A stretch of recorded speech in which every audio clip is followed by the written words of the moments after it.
Peer Scholar Initiative, Peer Engagement Unit, PEU, Peer of the Year 2026 in the Evolution of Peer Practice, prepared by Angus, Wright, CPS, Certified Peer Specialist with Peer Support Canada, Advanced Level Facilitator for the Wellness Recovery Action Plan, available now at the Advocates for Human Potential, Inc.,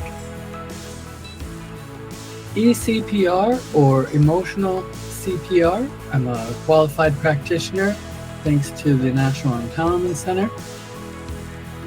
I'm a certified well-being mentor in the standards and practices of the Copeland Center for Wellness and Recovery under the Taking Action curriculum. And I'm a certified personal medicine coach through Pat Deegan and Associates. Scroll back to school yourself about yourself. Angus, September 2024. Wellness Recovery Action Plan, or WRAP. Asking ourselves, what's strong? In 1997, a community of peers developed wellness recovery concepts based on self-determination and lived experience. WRAP's evidence-based 5 keys include hope, personal responsibility, education, self-advocacy, and support. The Substance Abuse and Mental Health Services Administration, or SAMHSA's Wellness Initiative, encourages us to embrace the multi-dimensions of achieving longevity and improved quality of life. Those include emotional, spiritual, intellectual, physical, environmental, financial, occupational, and social.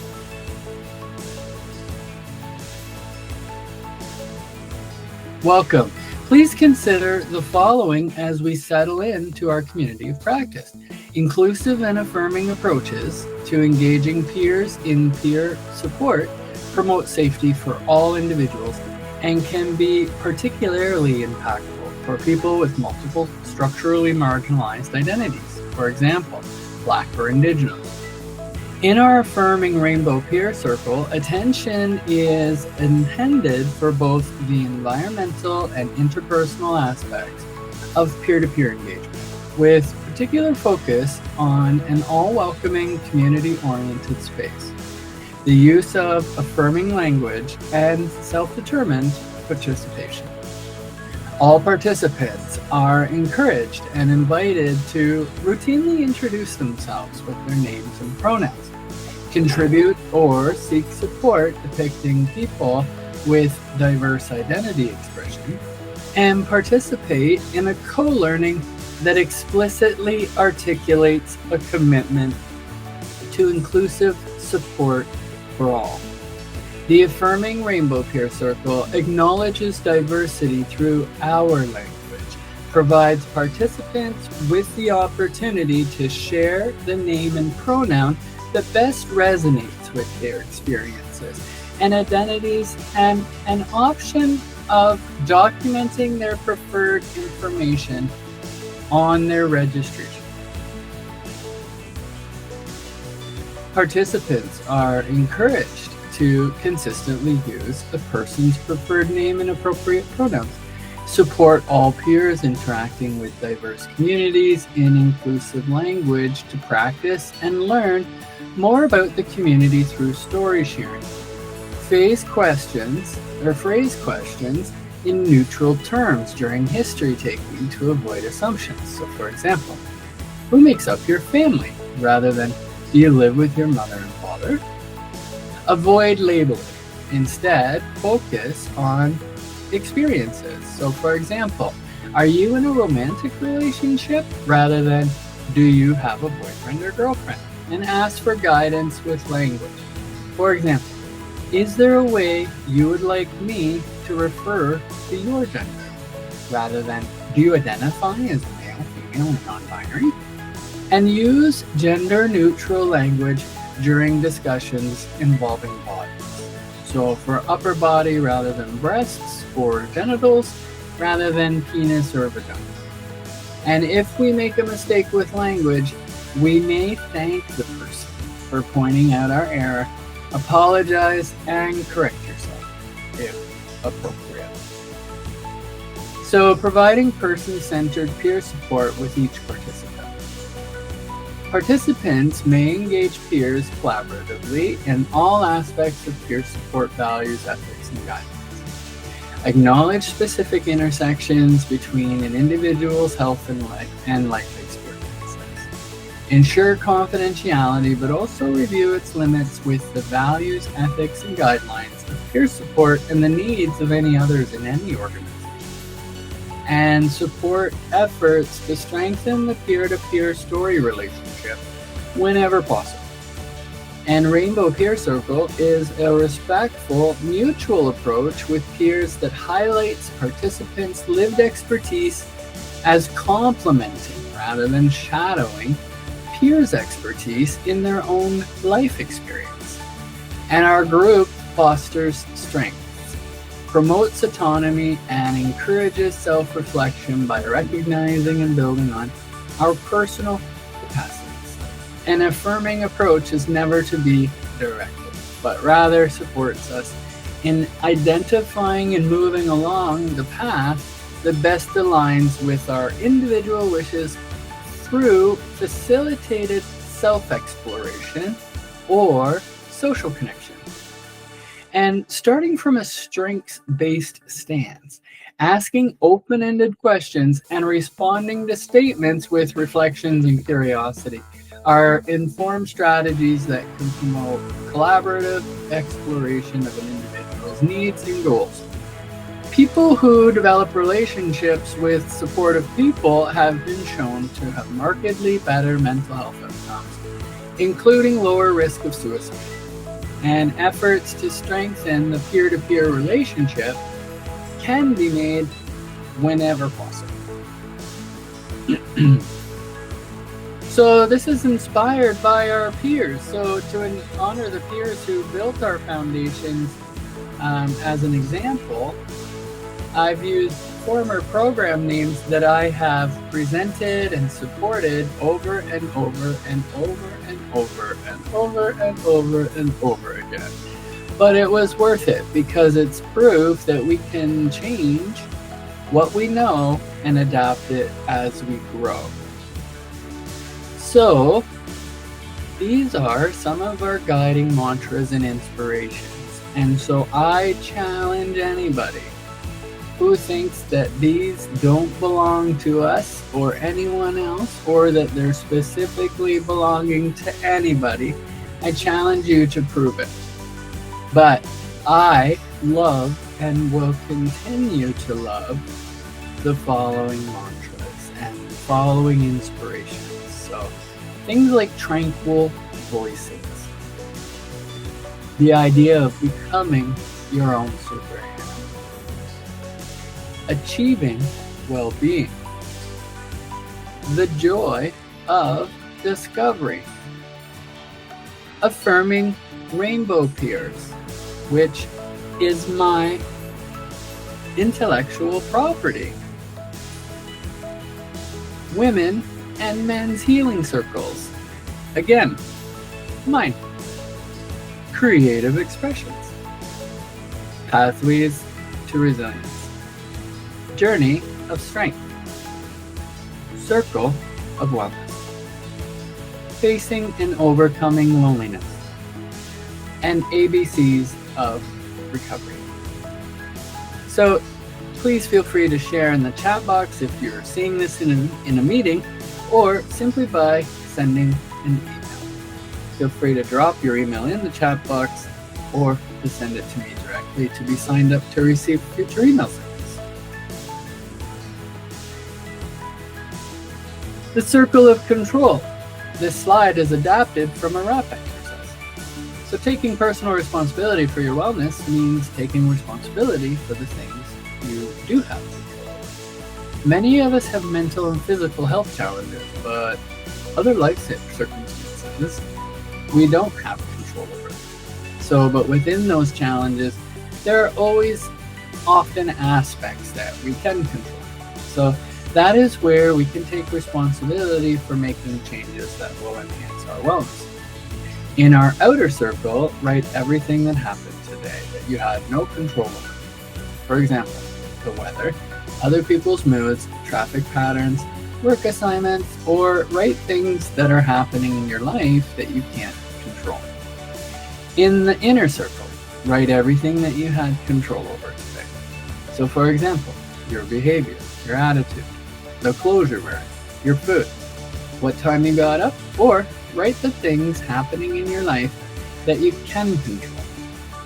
What you wrote in the inner circle are things that you can take personal responsibility for improving, changing, or keeping the same if it works well for you. Pick something in your inner circle that you want to work on and make an action plan. Healing circles are intended safe havens. They help us settle into a safe and accepting environment in which we can explore our healing. With open minds, we work together to discover the best ways to remove obstacles to healing, alleviate suffering, and deepen our personal capacity to heal. With open hearts, we access our own inner guidance to understand where the greatest healing in body, emotions, mind, and spirit can occur. They're built on a foundation of unconditional high regard. Circle participants agree to treat each other with unconditional high regard. Listen with compassion and curiosity. Honor each other's unique ways to healing and don't presume to advise or fix or try to save each other. Hold all stories shared in the circle in confidence and trust that each of us has the guidance we need within us. Rely on the power of silence to access that guidance, and participants behave in nurturing ways. So when they're in the circle, participants commit themselves to listen with attention and speak with intention and tend to the well-being of themselves and the whole healing circle. And members of a circle have an equal voice and are responsible for the leadership of their own healing.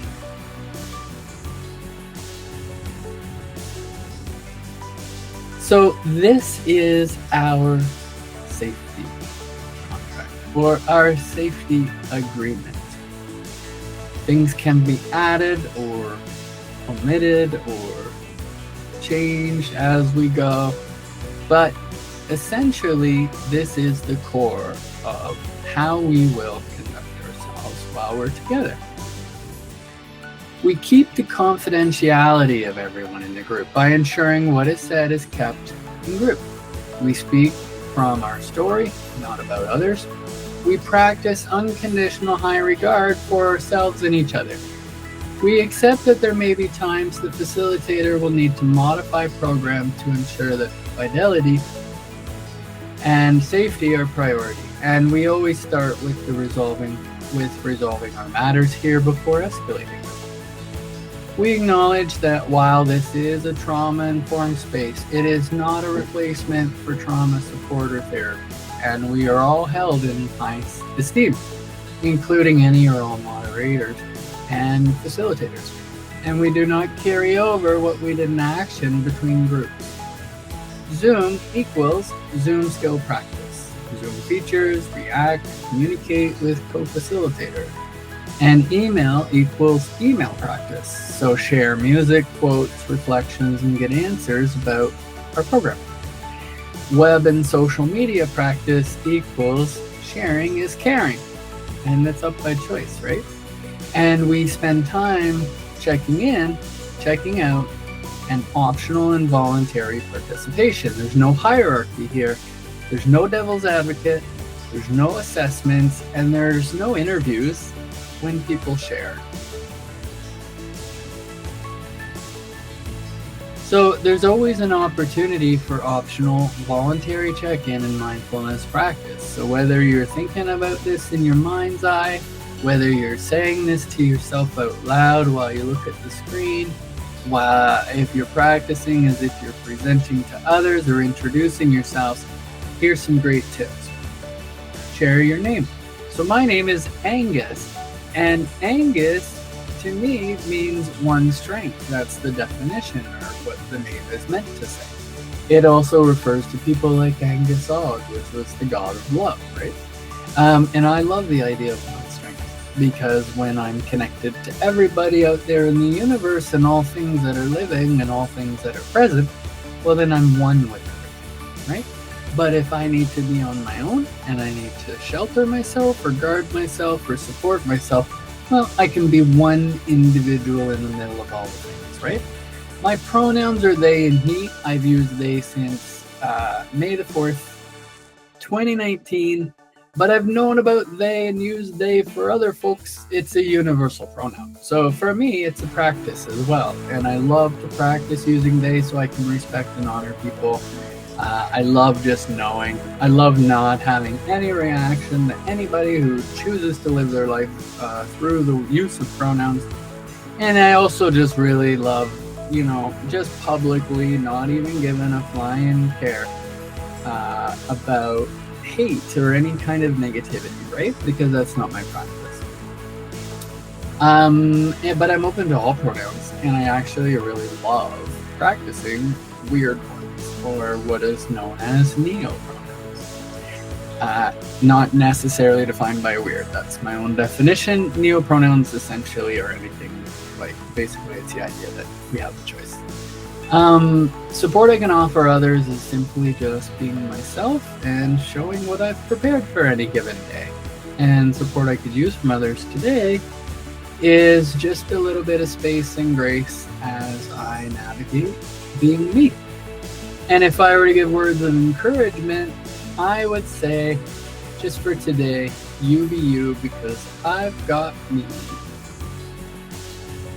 So thank you. If you want to deepen your peer journey, if you're interested in growing your skills, we offer pathways to explore peer certification, receive mentorship from our team, and learn best practices for providing peer support services.